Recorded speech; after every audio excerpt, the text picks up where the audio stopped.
Allez, salut, bienvenue à toi sur la chaîne YouTube La classe de Monsieur Fret. Aujourd'hui, on mène l'enquête sur les formes de phrases. C'est parti! Au niveau des formes de phrases, on retrouve en premier lieu les formes négatives et affirmatives. Une phrase négative sert à nier une information, un sentiment ou un événement. Tu vas comprendre pourquoi je mets les formes par deux.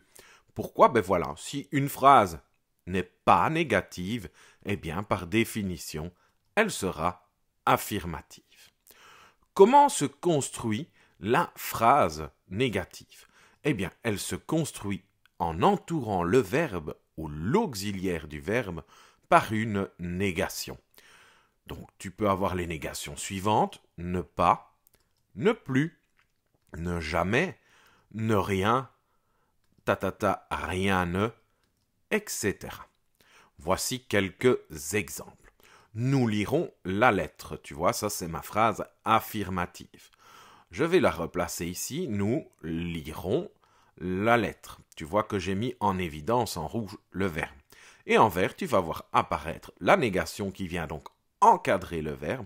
Nous ne lirons jamais la lettre. Nous avons lu la lettre. Nous avons lu. Tu vois que l'auxiliaire est en bleu. On sait que le verbe c'est avons lu. Donc nous avons lu la lettre.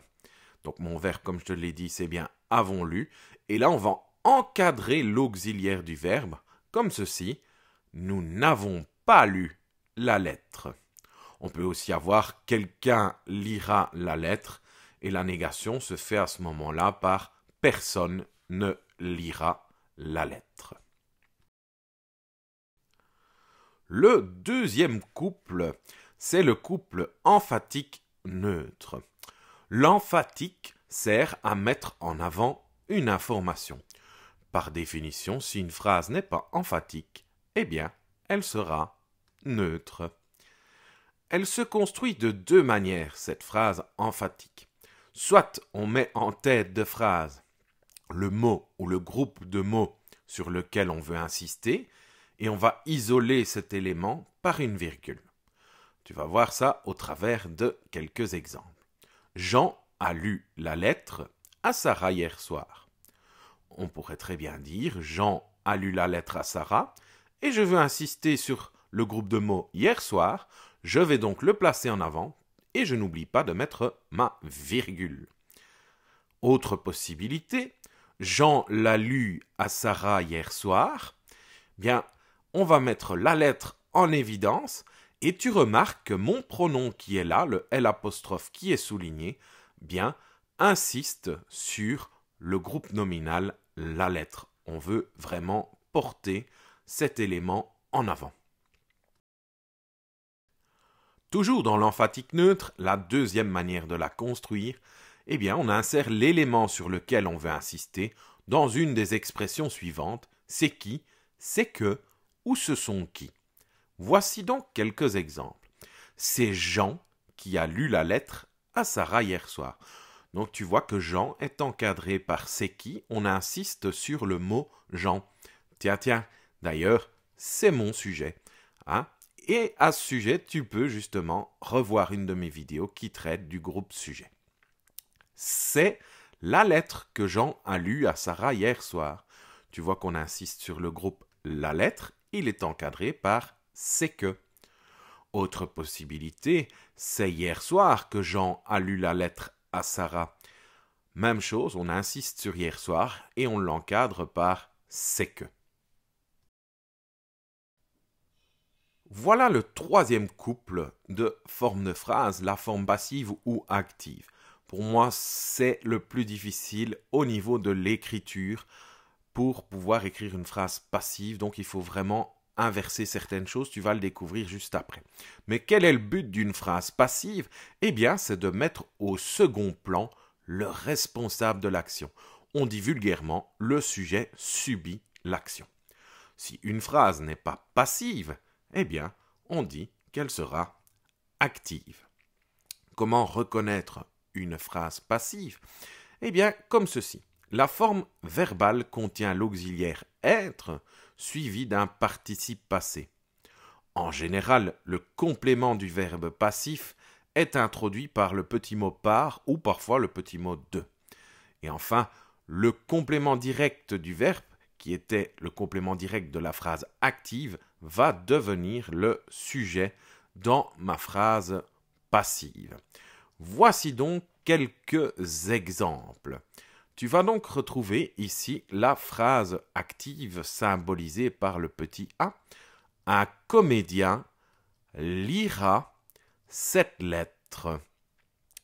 Dans ma phrase passive, représentée par le petit p, tu vois que dans ma phrase active, cette lettre est le complément direct du verbe, eh bien, il va devenir, dans ma phrase passive, le sujet, cette lettre. Cette lettre sera lue par qui? Eh bien, par un comédien. Tu vois qu'un comédien est introduit par le petit mot par, c'est le complément du verbe passif. Tu vois donc que la lettre subit l'action d'être lue. Un autre exemple, donc une phrase active. Tous connaissent cette lettre. En phrase passive, ça va donner quoi? Eh bien, cette lettre, qui était le complément direct du verbe dans la phrase active, devient mon sujet dans la phrase passive. Cette lettre est connue de tous. Tu vois que ici, le petit mot tous est introduit par de.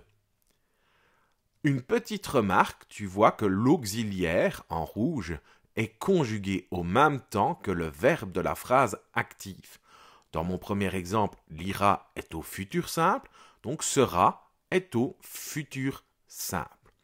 Connaissent dans mon deuxième exemple est au présent, tu vois que est, l'auxiliaire être, est conjugué au présent. Une autre forme de phrase, et là elle ne forme pas un couple, c'est la phrase exclamative. À quoi sert-elle? Eh bien, elle exprime une émotion, un jugement ou un sentiment. Elle commence bien souvent par un marqueur exclamatif comme que, comme QU apostrophe, comme, quel, qu'il soit masculin pluriel dans ce cas-ci, ou masculin singulier. C'est pour ça que j'ai mis mon S entre parenthèses, ou alors quel au féminin singulier ou au féminin pluriel avec le S entre parenthèses. Et cette phrase de forme exclamative se termine par un point d'exclamation. Voici quelques exemples. Comme il fait chaud! Quelle belle fleur dans ce jardin! Que ces découvertes sont fascinantes! Quel beau garçon tu es! Tu sens aussi à l'intonation de ma voix que j'exprime quand même une émotion, un certain sentiment. Alors, maintenant qu'on a vu toutes les formes de phrases, j'aimerais bien te faire quelques petites remarques. Première remarque, tous les compléments introduits avec par ne sont pas systématiquement des compléments du verbe passif. Voici un exemple. La lettre sera distribuée par la suite. Est-ce que par la suite est un complément du verbe passif? Ça, c'est une bonne question. On pourrait dire la suite distribuera la lettre. Tu vois que j'ai gardé mon temps, l'indicatif futur simple, je suis passé de sera à distribuera, toujours en gardant ce temps. Eh bien, est-ce que ma phrase a du sens? Eh bien non. Par la suite, en fait, n'est pas un complément du verbe passif. Deuxième petite remarque, toutes les formes verbales construites avec l'auxiliaire être ne sont pas systématiquement des phrases passives. Par exemple, la lettre est arrivée hier matin. Hier matin arrive la lettre. Tu vois que je garde le même temps entre l'auxiliaire et le verbe, c'est l'indicatif présent. Donc est conjugué à l'indicatif présent, arrive est également conjugué à l'indicatif présent. Alors, est-ce que pour toi cela a du sens? Eh bien non. Hier matin arrive la lettre, ça n'a pas de sens. Donc la lettre est arrivée hier matin, ce n'est pas une phrase passive. Et voilà, la vidéo est à présent terminée. Merci à tous, je n'en reviens pas, je suis déjà passé 1000 abonnés, ça me fait super plaisir. Je vous dis un tout grand merci.